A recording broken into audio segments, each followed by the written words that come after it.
In this extremely complicated case, where there is a non-dilating pupil, pseudoexfoliation, an extremely hard, probably intumescent cataract, which is also subluxated, was posted for a phacoemulsification, and here's how I went about it.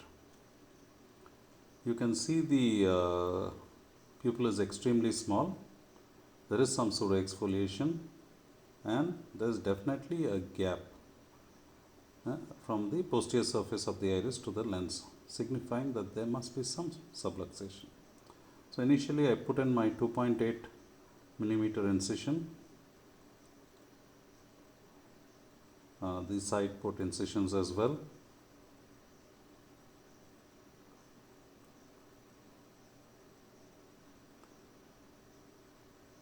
And since I know that this I will not be able to manage in such a small pupil and in such a complicated case, I go ahead and make 4 ports for my iris hooks.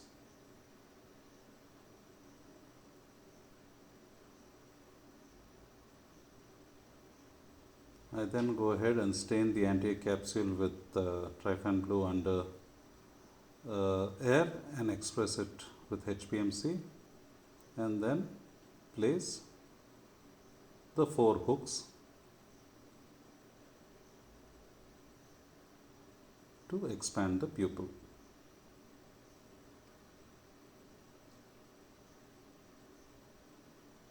I take advantage of my 2.8 millimeter incision and place a 5th hook as well. I then go ahead and start my rhexis, and can you look carefully at the lens, how the entire lens is moving. It is definitely subluxated. The zonules are loose. However, the zonules have enough strength for me to continue with my capsular rhexis with the cystitome itself.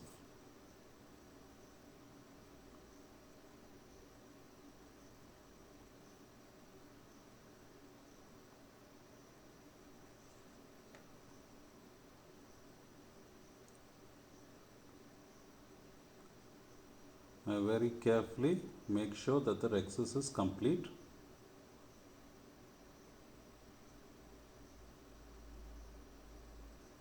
And since I am not very satisfied with the size, I just scallop it a bit using micro scissors, and with the Utrata forceps I go ahead and get another millimeter or so. Can't go too much to the periphery. I don't want to lose this rhexis. That should be adequate. I then perform hydrodissection very carefully, making sure that the nucleus doesn't prolapse out of the bag. I do it in multiple quadrants and keep decompressing. Can't push too much also.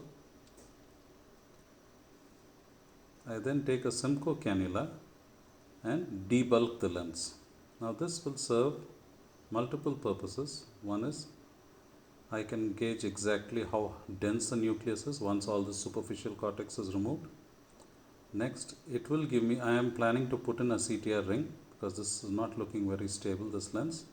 So by aspirating this cortex, it will give me space within the bag to place the CTR ring.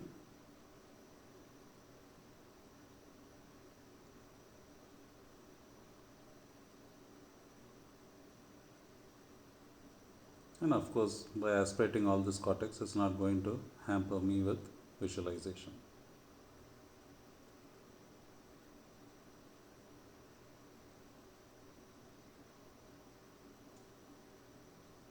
I use the Simcoe itself to test whether the nucleus is rotating freely. Then put in some HPMC and through one of my side ports, go ahead and thread in my capsular tension ring. It is a little difficult but managed.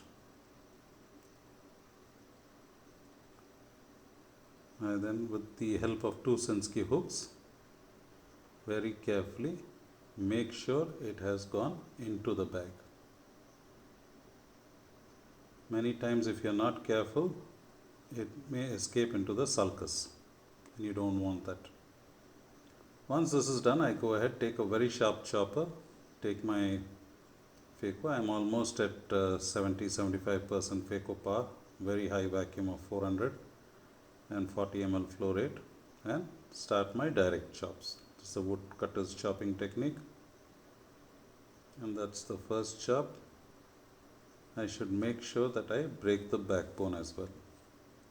And watch very carefully here. When I am attempting my second chop, it's not very easy for me to rotate this nucleus. I do it with a bimanual maneuver, but that's not good.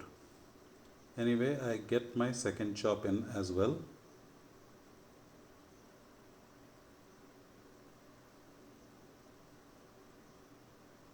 Doing the chops at different levels, or separation at different levels, to try and break that backbone. Again, you can see it's not, the nucleus is springing back to its original position. I still get another area for me to get a hold of the nucleus with my phaco tip and get in another chop. But I know now it is becoming a little dangerous to rotate this nucleus.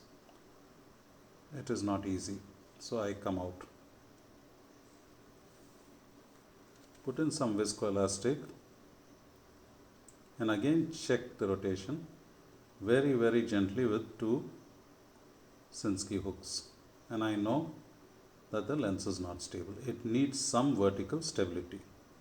So I go ahead, taking 2 more iris hooks, I tag the rhexis edge and give the vertical support that this loose bag needs.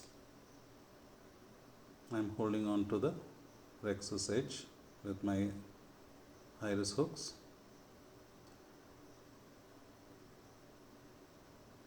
And once I have done that,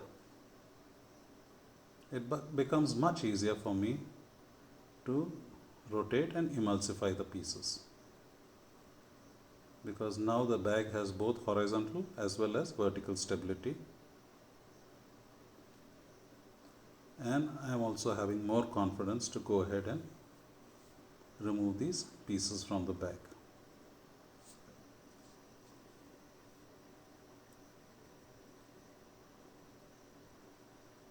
Some has not, one of the fragments has not been separated completely, but I can chop it by rotating it into a more accessible area, and then using my direct chop, I start chopping these pieces.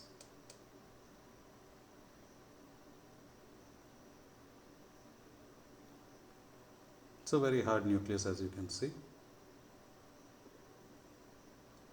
and you need a lot of patience.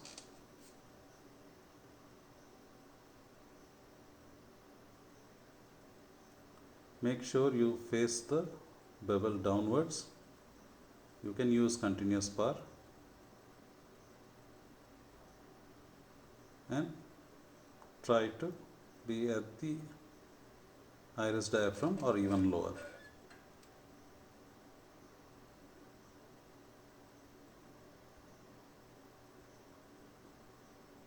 I'm just allowing all the pieces to come to me, not going after them.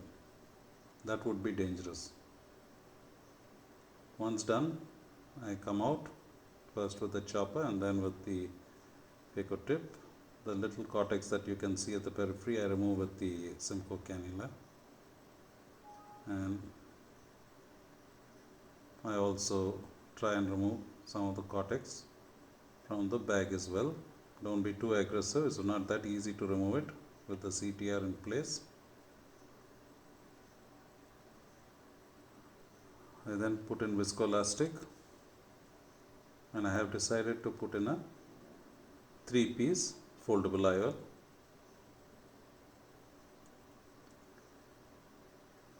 You have to very, very carefully insert. I am inserting this the leading haptic into the sulcus. I plan to put this IOL within the sulcus.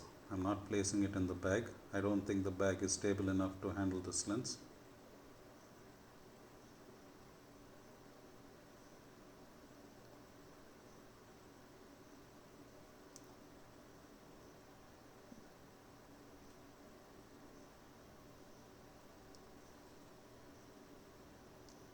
I am now very gently maneuvering the trailing haptic into the sulcus.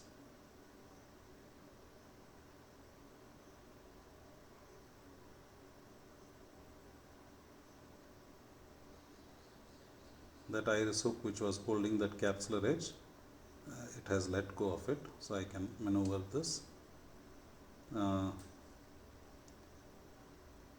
trailing haptic into the sulcus. Just checking whether the lens is stable enough and whether it's in the sulcus. It is. And now I want to do something else. I want to try and capture this optic into the rhexis. First trying to capture the lower,